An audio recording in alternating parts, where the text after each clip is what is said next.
John, let's talk about the movies. And we'll start with how hard is it to be a stunt car driver? I mean, It's this is incredible. not something that most people aspire to do, but they'd love to do it. Yeah, I mean, the joke is, I'm gonna get in trouble for this. It's things you do in a rental car, anyways. True, not true. So the industry is really tough because as you can imagine, there's a ton of guys that have ability to drive a car, right? But then there's another level of guys that have great car control.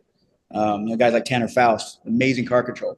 Um, has driven just about everything. I think I drive just about everything there is, and Tanner does more. You know, Yeah. uh, and I was telling you off the air a little bit. If I picked one industry that's harder to get into and stay successful in than racing, is the stunt world. And figures Why is that?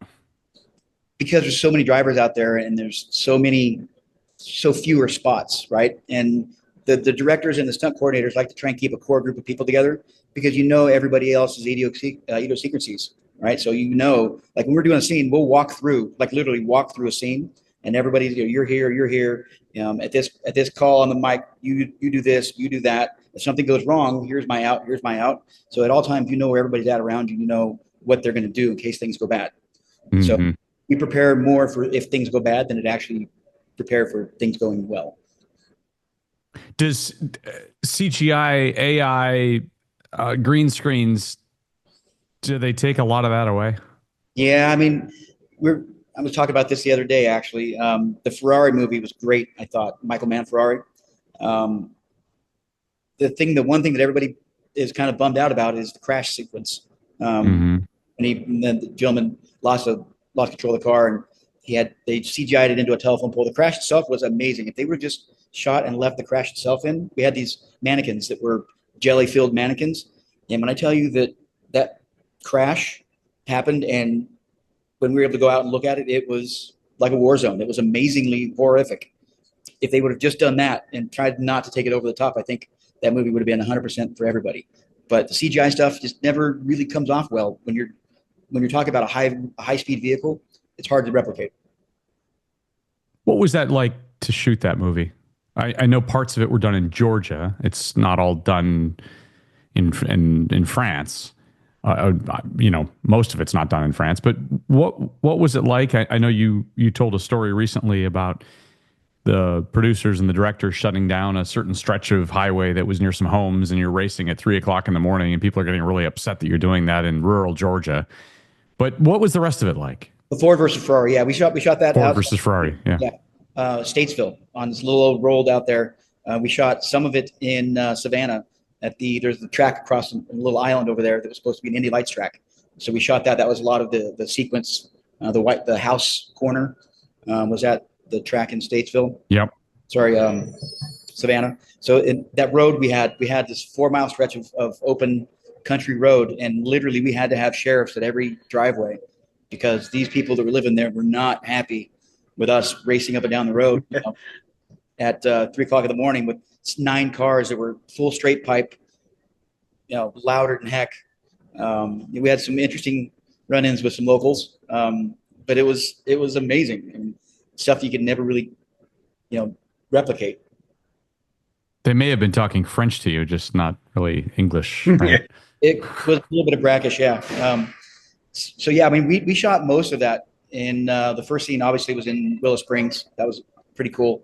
And then we went to Statesville, and then I think Agua Dulce in Southern California, where they actually rebuilt the whole pit building, the whole buildings Wow. or building, and it was Wow. trading offices and all the reporters' rooms and everything. All the small things that you would never ever think would be seen, were spot on.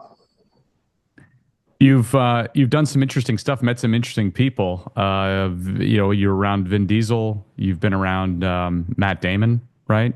Yep. Obviously Sylvester Stallone, Will Ferrell. Any stories Oh, he that had come? he had McDreamy call his wife, so he's one up me already. Okay, so I was going to say any interesting stories, and there's one. So let's go Yeah, for it, John. that's all What I've did you heard do about. with? He's mom's favorite again. So what did you do with Patrick Dempsey? So Patrick Dempsey, everybody says how nice he is. It doesn't compare. The guy is an amazing human. Oh, He's nicer than which makes me even angrier at him because he's Of good course looking. he is. Right. Right. Of course he's nice. Mm-hmm. Right. Exactly. That part. And it started. We're working in the morning there, and my daughter was calling me because she was walking to class. She's going to college. She was a freshman at that point. And I was talking to him. I'm like, hey, man, I'm going to call my daughter. Do you mind getting on? And yeah, absolutely. And so I go, hey, hang on a second. I was FaceTiming her, and I got somebody to talk to you. And he grabs my phone and goes, hey, how you doing? It's Tom Cruise. You might have seen my new movie. And she goes, you're not Tom Cruise. And she freaked out, like she was a huge, huge fan, you know. And it was so funny. She tried to compose herself. It was funny. So he's a great guy. And then I called my wife because it was her birthday. And what's her birthday?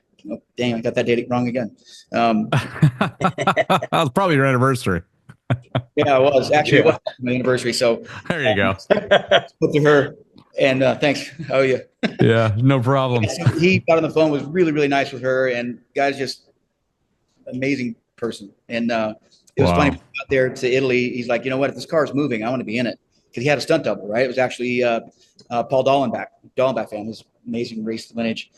And Paul had to get his hair dyed white, just like McDreamy had to. And so poor Paul, he didn't hardly work maybe 3 scenes. And we were there for 2 months, and he had to dye his hair white. And he's like, no, man, this car's moving. I'm going to be in it. So the one night run we were doing, it was raining and pitch black, and the roads were super narrow and potholes. And we're racing down there with a camera car, the insert car with the cameras and everything on it. And then the race cars were all dodging around each other. And we get back to the main base there, and Dempsey gets out of the car and goes, man, that was crazier than the Mulsanne straight at 3 o'clock in the morning. So it's some fun stuff.